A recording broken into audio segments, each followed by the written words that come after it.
Vanofamba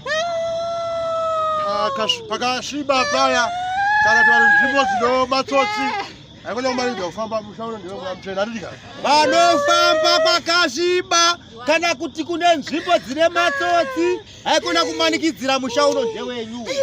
Mushauro ndewemweya muchene. Mushauro ndewemweya muchene. Kukuchengeta ini.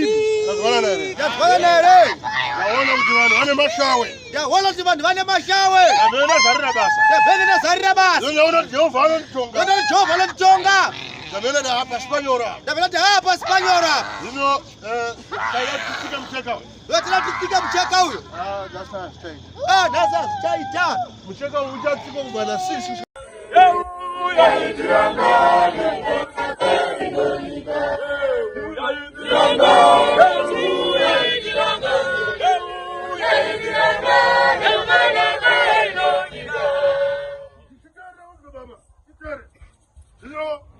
Zino, bahoko wewe.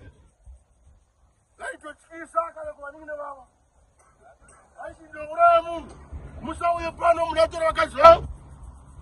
Ani musa hapa mshapangu mnatora ji. Wakazi wao. Hako usikali kuona amajuru mnapa msha. Hako usikali kuona mnurume. Zino ndio wangu waende kunyika DRC. Naona watu wanaruka na DRC. Naona watu wanaruka na DRC. Vile wewe. Naona watu hayo. Mkatudiki wewe.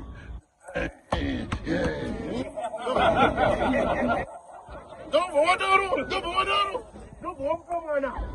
Ani mwana mkasoma bokumbi. Ani mwana mese. Saga. Saga.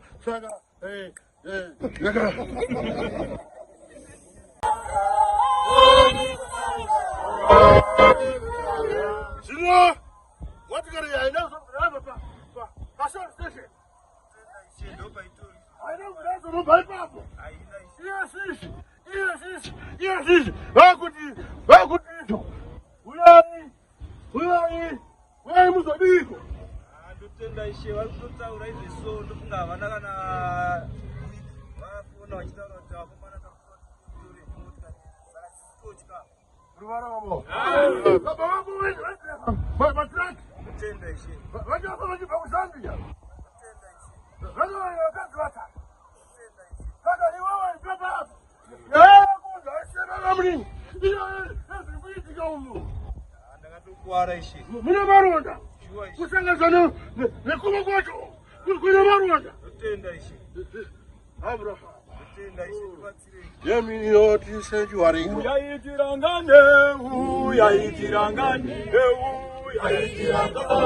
bona wendo yina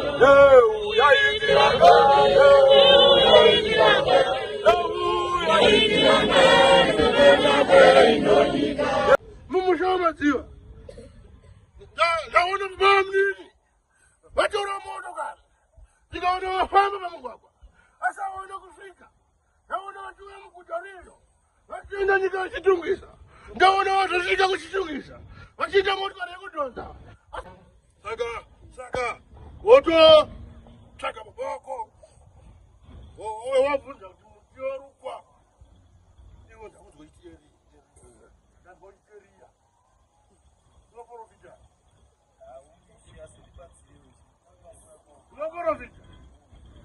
Yeah? Wakakutenga uruku kina zinyu Jerusalema. Ndio wataka akatiti wewe. Uchuru uruku nyu Jerusalema. Uyo yakuno. Wewe ndio anda pati.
Anozokera mama. Ndimi Esther nani? Esther, muri Esther nani? Muri wangani? Sapera iwe. Come on. Gabriel.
Vamos!